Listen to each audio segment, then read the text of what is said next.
Bretton Woods Revival, ou Sistema de Bretton Woods Revivido. Alguns autores, no começo dos anos 2000, começaram a chamar a estratégia chinesa de câmbio super competitivo, ou subdesvalorizado, ou ultra competitivo, como queiram, né? De uma estratégia parecida com o que se observou na Europa no regime de Bretton Woods, né? Que é aquele período que vai de 1945 até 1971, né, uma época também conhecida como a época dourada do capitalismo, né, uma época em que os países cresceram muito na reconstrução do pós-guerra, junto com o Plano Marshall, né, e seguindo, vamos dizer assim, ideias ou diretrizes que foram criadas em Bretton Woods. Né. A curiosidade é que Bretton Woods é um resort de esqui, fica na Nova Inglaterra, nos Estados Unidos, aliás, bem famoso. No inverno vão esquiar lá e no verão fazer pesca, né? É uma espécie de um desses resorts de montanha e tal, né? E foi palco de debates, de controvérsias incríveis, né? Entre o Keynes, que representava a comissão inglesa, né? O Dexter White, que representava os americanos, enfim. Tem um longo capítulo para se discutir, né? Não, obviamente que não é aqui foco do nosso curso, mas um longo capítulo da história, que é esse capítulo das reuniões de Bretton Woods, né? Que foi essa conferência em que as grandes cabeças, os grandes cérebros do mundo se reuniram lá em Bretton Woods para redesenhar o funcionamento, né, o redesenhar a tentativa de reconstrução e novas linhas para o funcionamento da economia mundial depois da Segunda Guerra. Né? E alguns pilares saíram dali. Um deles era câmbios rígidos, né, ou relativamente rígidos, né, monitorados pelo próprio FMI. Então as taxas de câmbio eram fixas, né, entre países. Havia forte restrição de mobilidade de conta capital. Que isso quer dizer? No balanço de pagamentos, a gente tem duas contas, né, principais que registram a entrada e saída de dólares de um país. Né? A conta corrente, que registra exportação e importação, tanto de bens quanto de serviços, e a conta de capital por onde passam os capitais, né? Investimento direto estrangeiro, é, empréstimos e amortizações, dívida externa, investimento em portfólio, ações, títulos, sempre entre residentes e não residentes, ou seja, dinheiro que entra e sai do país. No registro de Bretton Woods, na época de Bretton Woods, a conta capital foi praticamente fechada, porque havia essa visão de que a liberdade de fluxo de capital provocava muita instabilidade, muita crise. Foi o que se viu no período pré-Primeira Guerra e depois no período entre guerras também, que foi um período bastante complicado. Né? Então se desenhou um regime pós-Bretton Woods em que a liberdade de fluxo de capital não era uma prioridade. Né? Na verdade, as contas capitais entre países, até mesmo entre países europeus, era restrita, não havia liberdade de fluxo de capital. Né? E ao mesmo tempo as taxas de câmbio eram reguladas e rígidas e se privilegiou taxas de câmbio mais desvalorizadas para três países que foram destruídos no pós-guerra, que foram Japão, Alemanha e Itália. Né? Então o Ocidente, né, dentro do desenho de Bretton Woods e nesse contexto da reconstrução pós-guerra, ajudou, vamos dizer assim, deu uma colher de chá, né, para a Itália, para o Japão e para a Inglaterra, ou desculpa, para a Itália, para o Japão,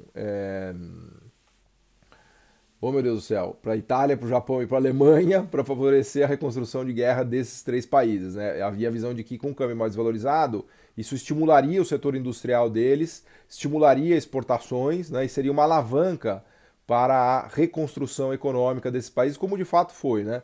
Inicialmente, os americanos tentaram implementar na Alemanha um plano de desmonte da Alemanha, né? Ficou conhecido como o Plano Morgenthau. Morgenthau era se não me falha a memória, foi um secretário do Tesouro americano, mas que ideia de jirico gigante. Ele queria desindustrializar a Alemanha e detonar a Alemanha por completo para que ela não pudesse virar de novo uma potência de guerra como foi tanto na Primeira quanto na Segunda Guerra Mundial. Ele chegou a ser implementado brevemente esse plano Morgenthau, que era um plano de destruição completa da Alemanha, mas rapidamente perceberam que seria um negócio, um genocídio. Né? Havia a ideia de desindustrializar a Alemanha, e tirar toda a competência tecnológica e a capacidade produtiva, enfim, que era esse plano Morgenthau. E aliás se assemelha muito com o consenso de Washington até, né? Tem um amigo, um professor brilhante, que é o Eric Heiner, né? Que me deu aulas lá em Cambridge também, tem aquele livro que eu adoro, que é o How Rich Countries Got Rich and Why Poor Countries Stay Poor, né? Como os países ricos enriqueceram e como os pobres continuam e por que, que os pobres continuam pobres, né? E ele tem essa sacada de que o consenso de Washington, né, que é, enfim, a gente discutiu algumas vezes ao longo do curso aquela ideia de que você liberaliza, privatiza, faz controle de contas públicas, é muito parecido com o plano Morgenthau, né, segundo Eric Heiner, no sentido de que ele provoca uma desindustrialização e um empobrecimento generalizado dos países, né? Então, nesse sentido, a América Latina teria seguido um caminho mais à la Morgenthau, enquanto que a China e o leste da Ásia seguiam um caminho mais Bretton Woods revivido, né? Então, no desenho de Bretton Woods tinha explicitamente esse espaço, né, para o câmbio fixado na Itália, na Alemanha e no Japão mais desvalorizado para ajudar na reconstrução do sistema produtivo, especialmente industrial, pela alavanca exportadora, inclusive, né, e também pelo auxílio a importações que ficam mais caras e, portanto, facilita um pouco a competitividade das indústrias domésticas que tentavam se recuperar, né, desses países. E o próprio Estados Unidos e a Inglaterra se empenharam em ajudar nesse desenho, porque eles viram que a reconstrução econômica desses três países seria o melhor caminho para, inclusive, para o estabelecimento da paz, né? Que não adiantaria nada botar sanções violentíssimas, como foi, por exemplo, o que foi feito com a humilhação que foi feita com os alemães depois da Primeira Guerra Mundial, né? O próprio Keynes escreveu da Economic Consequences of Peace, né? E a coisa do Tratado de Versalhes que deixou os alemães de joelho, né? E como isso depois acabou contribuindo para a escalada da Segunda Guerra Mundial e toda aquela humilhação da hiperinflação, da República de Weimar, toda aquela fatídica entre guerras ali na Alemanha que acabou virando combustível para o próprio regime nazista e que culminou na Segunda Guerra. Então, em Bretton Woods tinha uma visão mais construtivista, por assim dizer, né? Eles achavam que não seria boa ideia tentar destruir os países que já estavam destruídos da Segunda Guerra e que talvez fosse mais interessante construir ações para ajudar na reconstrução de uma maneira mais racional e mais civilizada. Então, pois bem, se eu cometi algum equívoco histórico, vocês me perdoem que eu sou economista, tá? Então, gostaria de ter sido historiador, mas infelizmente ou felizmente, sei lá, eu acabei seguindo pelo caminho da economia, mas na hora H no vestibular eu quase prestei para história, né? Eu gostava muito de ciências exatas e de humanas, né? Então eu adorava história, geografia, mas também adorava física, química, biologia e acabei virando economista porque eu percebi que a economia está no cruzamento dessas dois. Ela está entre as ciências sociais e as ciências exatas, né? Ela é uma ciência exata wannabe, né? Os economistas gostariam de ser físicos, né? Mas de verdade a gente sabe que ela é uma ciência social, mas ela é das que mais se aproximam, mais wannabe de hard science. Mas enfim, fecha parênteses metodológico, né? Então, o desenho do Bretton Woods, né? Do regime de Bretton Woods era esse, era uma tentativa de reconstruir as economias que funcionou muito bem, porque acabou resultando no anos dourados, né? Com um regime de câmbio fixo, desvalorizado, à la China, já vamos falar um pouquinho disso, né? Com um regime de câmbio desvalorizado e restrição de liberdade de fluxo de capital e turbinando a reindustrialização e a reconstrução de Japão, de Alemanha e de Itália, com o ien super desvalorizado. O ien saiu numa paridade, se não me falha a memória, de 300 e pouco, quase 400 ienes por dólar. Hoje o ien está em 100, né, por dólar.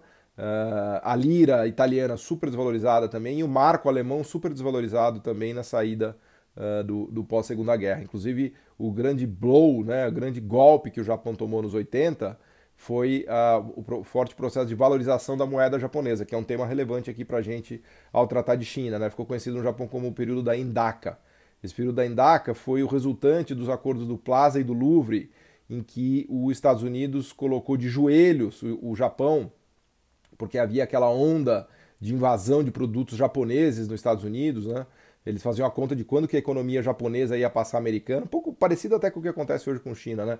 Porque os carros japoneses estavam conquistando o mercado, todo o mercado americano, os grandes bancos japoneses comprando muita propriedade nos Estados Unidos, havia um temor, assim, a década de 80 era uma década do medo do Japão até nos Estados Unidos, né? Tinha um pouco disso que a gente vê hoje com a China, a própria guerra comercial que a gente vê China e Estados Unidos, né? Que é um pouco essa reação do Trump a tudo que a gente tem falado no curso, né? O Trump, quando ele se ligou do tamanho da encrenca, ele abriu meio que uma guerra, né, com a China. Não é uma guerra de verdade, porque a gente sabe que China e Estados Unidos eles são meio irmãos siameses, né?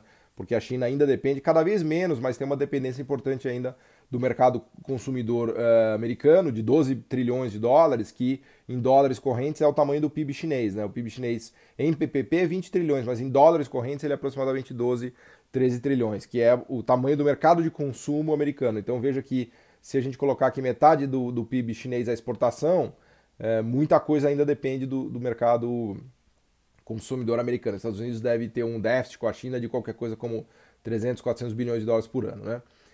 Então essa guerra comercial Trump e China, ela replica um pouco o que se passava nos anos 80 nos Estados Unidos. E nos anos 80 a grande briga dos americanos era para forçar uma valorização do ien, porque o ien veio super desvalorizado desde a saída de Bretton Woods, né? Desde a saída da Segunda Guerra, passando por Bretton Woods até os 80, com uma taxa ultra competitiva, ultra desvalorizada, que um pouco na linha do dumping cambial que a gente fala da China, né? Que ajudou muito na reindustrialização do Japão e na explosão das exportações e na tomada dos mercados mundiais que o Japão fez. Então, os Estados Unidos forçou a valorização e conseguiu, né? Naquela época era o mundo era mais articulado e os Estados Unidos estava bastante poderoso ali naquele momento, né?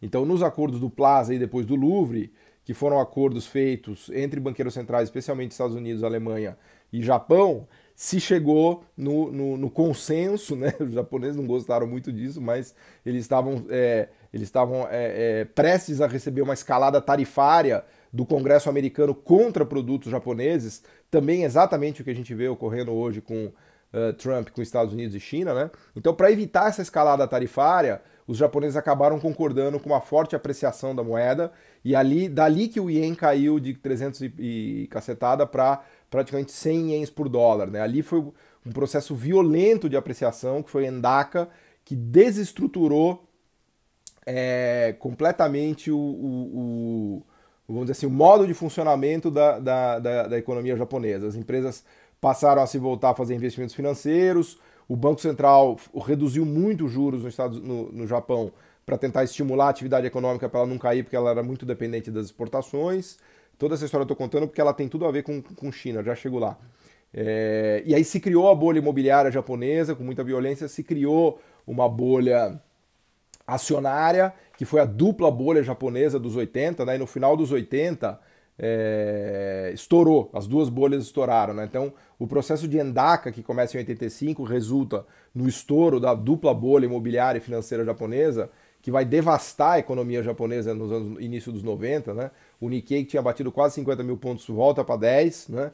E aí isso meio que deixa o Japão de joelhos. E a verdade é que desde então nunca mais o Japão se recuperou para crescer com a exuberância que tinha até os acordos do Plaza e do Louvre. Então, num certo sentido, os americanos tiveram sucesso, né? Tiveram sucesso porque eles conseguiram domar a potência japonesa e aí o Japão virou meio moribundo, crescendo entre 0 e 1, ali com risco de deflação, enfim, a espinha dorsal do modelo japonês foi quebrada. Por que isso é relevante? Porque a China estava olhando ali na espreita. Então, um dos grandes medos da China era tomar uma Endaka também. Por isso que a China nunca deixou a sua moeda se valorizar de verdade, como aconteceu no Japão, né? Havia um medo Endaka na China, né? Eles viram que, como os americanos, entre aspas, destruíram o modelo japonês, e os policymakers chineses sempre estiveram muito atentos a isso, né? Mas vamos voltar lá, vamos reviver o Bretton Woods Revival, né? Então, este desenho de pós-Bretton Woods deu muito certo, né? E os chineses foram sempre muito habilidosos para usar o câmbio desvalorizado, conforme a gente tem falado aqui, praticamente em todas as aulas, porque o câmbio desvalorizado é um pilar da inserção externa, né, da catapulta tecnológica, né? Essa é a ideia. O câmbio competitivo ele lança as empresas para o mundo e facilita a conquista de mercados mundiais, né? Então, os chineses desde logo praticaram isso, né? A gente já falou em outras aulas, esse é tema presente e permanente desse curso, a grande desvalorização do yuan no início, a unificação do mercado cambial e a grande desvalorização do yuan no início dos 90 foi fundamental para o sucesso chinês, né? Deu aquela cacetada, o yuan foi para mais de 8 yuans por dólar, e ali ficou naquele nível super desvalorizado, né?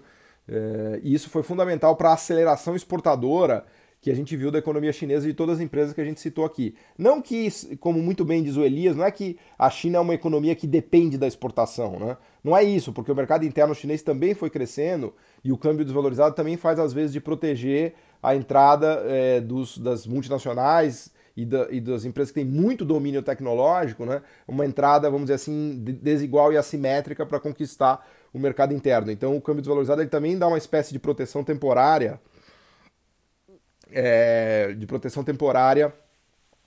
para as empresas se desenvolverem também domesticamente para enfim, para conseguir vender no seu próprio mercado, que foi o que aconteceu na China, né? Então, os chineses fizeram isso, né, de maneira muito sábia, muito inteligente, conforme a gente vem contando nas aulas, e alguns autores começaram a reparar, né, especialmente o Michael Dooley, que é um economista, acho que de uma dessas UCs lá da Califórnia, de Santa Cruz, acho que é a UC, University of California, Santa Cruz.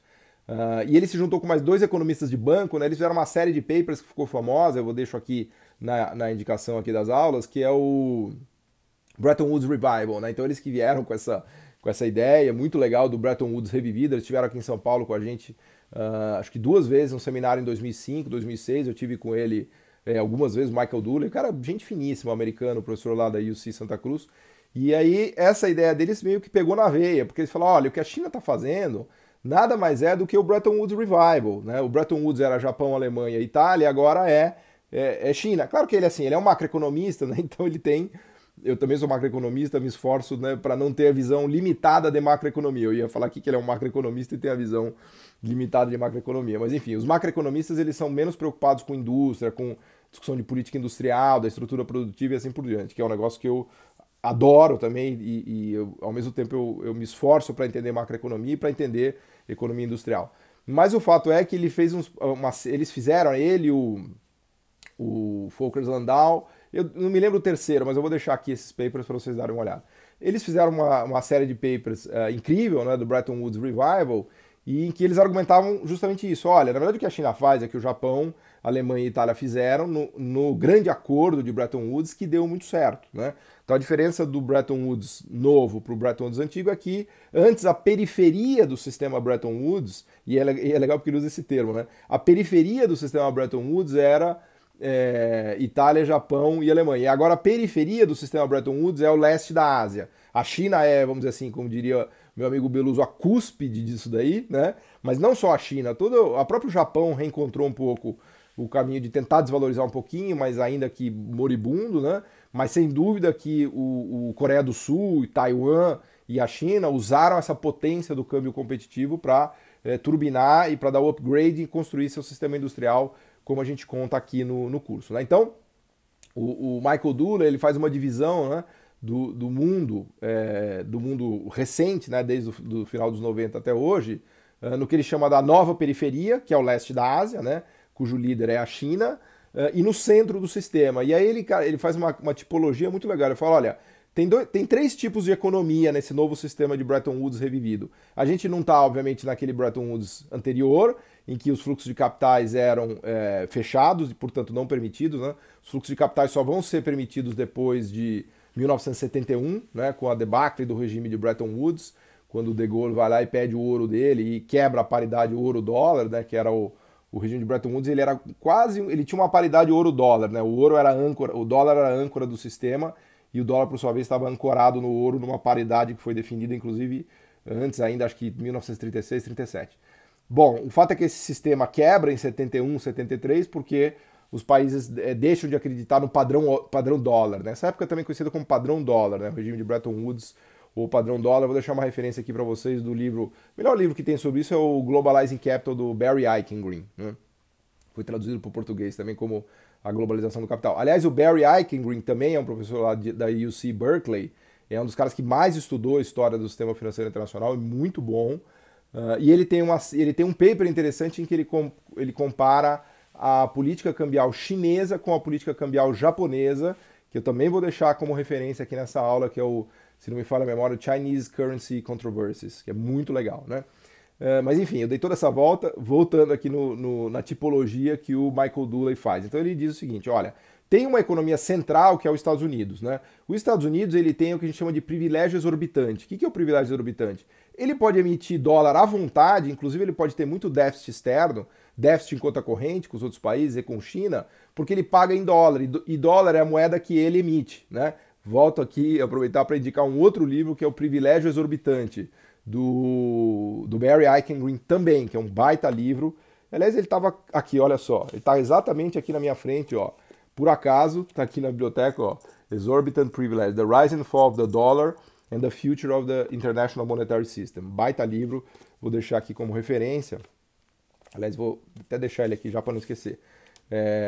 Então, os Estados Unidos está no coração do sistema, porque ele pode emitir dólar e pagar as dívidas dele com dólar. Então é meio moleza, né? Como se você tivesse dívida, só que você imprime a própria moeda que paga a sua dívida, né? E o mundo inteiro aceita, né? Então esse é o core do sistema. Aí tem dois tipos de grupos de países. Tem o grupo que ele chama das economias da conta corrente, ou das economias da inserção pela via comercial. E nesses países a gente tem o leste da Ásia, né? O que é esse grupo de países da conta corrente? É um grupo de países que gosta de ter superávit em conta corrente, né? Como a gente tem falado aqui nessa parte mais macro do curso, né? Superávit na balança comercial e superávit em conta corrente. E eles privilegiam a inserção comercial, exportadora, tecnológica e industrial. Então o motor deles, obviamente que eu estou falando de Taiwan, estou falando de China, estou falando de Coreia do Sul, estou falando de Singapura, de Malásia, né, de todo o leste da Ásia que tem avançado, eles ancoram a economia deles nessa excelência produtiva, exportadora e industrialista, por assim dizer, né? Então, para eles não faz sentido deixar o câmbio flutuar livremente. Para eles o câmbio é fixo, quase fixo, ou se flutuante, como por exemplo na Coreia, ele é administrado de maneira muito suja, né? O Ocidente chama de suja porque atrapalha a vida do Ocidente, mas para eles é muito limpo isso, né? No sentido de que promoveu o desenvolvimento desse país. Então, a Coreia do Sul, por exemplo, não deixou o won se apreciar nos 80. Eles fizeram intervenção pesada. O Banco Central sul-coreano é fortemente intervencionista no mercado cambial nos 80, nos 90. Basta você olhar as reservas, né? A reserva, eu brinco que as reservas cambiais são o dedo duro do país que faz intervenção, né? E a China bateu 4 trilhões de dólares de reservas cambiais. Então não existe evidência mais inequívoca, né, do intervencionismo chinês no mercado cambial do que o nível de reservas cambiais que eles atingiram, né? Para vocês terem uma ideia, o FMI tem à disposição 500 bilhões de dólares, então a China tem 8 vezes mais a disponibilidade, agora ela deixou cair um pouco, ela gastou, fez investimento em infraestrutura, investiu na Rota da Seda, investiu na África, nova Rota da Seda, Brasil muito também, comprando empresas de monopólio natural que eles adoram, né, de telecom, de infraestrutura, mas o fato é que eles acumularam reservas loucamente porque eles produziram superávites em conta corrente, superávites na balança comercial de 200 bi, 300 bi de dólar, todo ano. O motor deles sempre foi superávit externo na conta corrente e na balança comercial, né? Foi assim que eles acumularam tantos dólares nas reservas, né? Eles já são disparados os maiores exportadores do mundo. O número 2, eles exportam mais de 2 trilhões de dólares, como a gente já falou, a China. O número 2 deve ser a Alemanha, com 1,5 tri. Depois Estados Unidos ali, 1,2, 1,5 tri também. E depois Japão, que não chega nem a 1 trilhão de dólares de exportação. Então a China além de ser a fábrica do mundo, é o maior exportador do mundo. Então eles acumularam essas reservas, isso ilustra bem o que o Michael Dooley chama do Bretton Woods Revival, tipologia, país que se insere com superávit em conta corrente e superávit na conta comercial, né? Grandes símbolos disso, Coreia do Sul, Taiwan, China, um pouco Malásia, um pouco Singapura, o Vietnã vem ali tentando como um filho mais novo, Tailândia também, mal ou bem, né? Então esse é o mundo da conta corrente. O outro grupo infeliz, que é o nosso, segundo Michael Dooley, é o grupo da Europa e da América Latina. Esse grupo ele privilegia a liberdade dos fluxos de capitais, diferentemente do que faz a China, e esse grupo não se importa com a apreciação cambial. Então o câmbio flutuante é o pilar desse grupo, né? Basta ver o que aconteceu no Brasil, por exemplo, na era Lula e Dilma. O câmbio se apreciou violentamente. Na era FHC, nos anos 90, a gente teve um câmbio muito apreciado,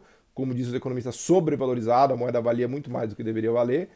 Isso atrapalhou demais o nosso setor industrial, né? A gente falou várias vezes aqui, foi um dos grandes golpes que o Brasil se autocolocou, deixar o câmbio sobrevalorizar, que é o oposto da estratégia chinesa, né?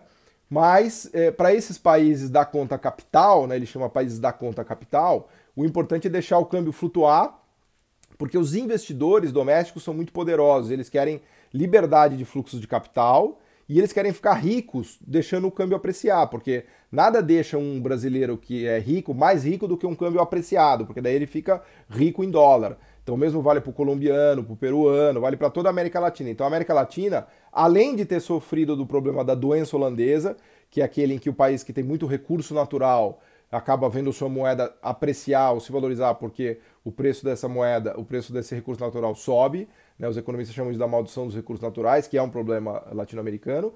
Além disso, havia um privilégio, né, que se dava à abertura da conta capital e, eventualmente, a apreciação cambial. Por quê? Porque, como o Michael Dooley coloca muito bem, não era prioridade para o continente latino-americano, especialmente para o Brasil, fazer uma inserção exportadora manufatureira. Nunca foi um pilar do modelo de desenvolvimento do Brasil, talvez com um pouco de exceção ali do Delfim, nos anos 70, que ele tinha essa tara de promover manufaturas para exportação, ou um pouco na primeira fase do governo Lula, de 2003 a 2006, 5, 6, quando a forte desvalorização do real estimula um aumento de produção industrial no Brasil, e é verdade que a nossa produção industrial sobe quase 25% no período 2001, 2 até 2006, 7, depois se estabiliza, depois cai. Mas tirando isso daí, nunca foi um pilar da América Latina, muito menos do Brasil, perseguir essa inserção exportadora manufatureira como foi da Ásia. Então, o Brasil ele meio que se acopla com os países europeus, segundo Michael Dooley, na estratégia de abertura de conta capital e flutuação do câmbio. Só tem um pequeno problema, a renda per capita da Europa, média, é 30, 40 mil dólares, da América Latina é 8 e do Brasil é 10, 12. Então, o Brasil é meio que pobre que acha que é rico, né? Porque ele quis deixar... É um pouco essa ideia de entrar na OCDE, né? Parece que o fato da gente entrar na OCDE vai nos tornar rico. Não, não. Aliás, vai dificultar, porque a gente vai perder uma série de ferramentas econômicas, de manejo de política econômica, que a gente pode fazer por não estar na OCDE. Mesmo o caso da entrada da OMC, que o Elias também nos explica, né? Então, nesse modelinho do Michael Dooley, né, para explicar o Bretton Woods revivido, a América Latina e o Brasil e a Europa se integraram pela via do fluxo de capital aberto e sem preocupação com o câmbio subindo e descendo, ou seja, livre flutuação cambial, enquanto que a China e a Ásia do Leste se integrou a lá Japão, Alemanha e Itália do pós-guerra, do registro Bretton Woods, né?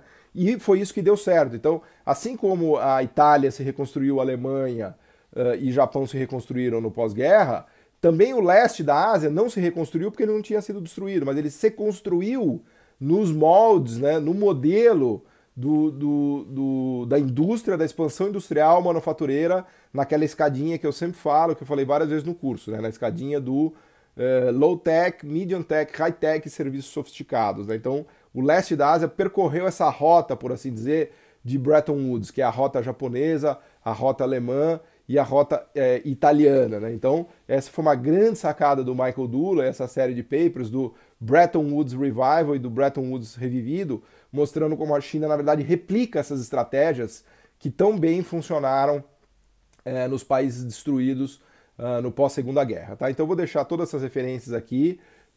Infelizmente, não tem nada disso em português, toda essa literatura correu em inglês, mas são textos maravilhosos, assim, curtos, concisos, muito bem escritos. É legal porque ele tem parceiros que também trabalham no mercado financeiro, então eles escrevem por uma ótica do carregamento de ativos, né? O que faz sentido, o que não faz sentido, e conta toda essa história aqui de maneira que eu contei aqui para vocês de maneira resumida. Tá? Esse é o sistema de Bretton Woods revivido, né? E é nesse sistema que a China vive e que a China prospera, e prospera de maneira sustentada, inclusive, né? Porque um dos pontos que ele discutia lá em 2005, 2006 era, ele estava naquele drama ali, será que isso é sustentável, será que não é? Será que a China pode acumular reservas indefinidamente? Será que a China já esgotou toda a população, os trabalhadores pobres que ela tinha na agricultura tradicional, né?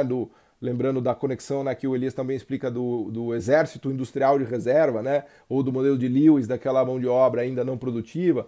Então, havia um drama ali, depois ele parou de escrever, até busquei, mas ele escreveu mais alguns papers ali em 2009 e 10 e parou, não foi fazer outra coisa da vida, mas era um drama daquela época se questionar até onde o sistema perduraria, né? Até onde o sistema era sustentável. Né? E o legal de se ver é que a gente está gravando na quadra histórica de 2019, 20, 21 e o sistema está aí e vai que vai. Né? Passou uma década depois que ele escreveu tudo aquilo e o sistema de Bretton Woods revivido continua operando e continua firme e forte. Obrigado.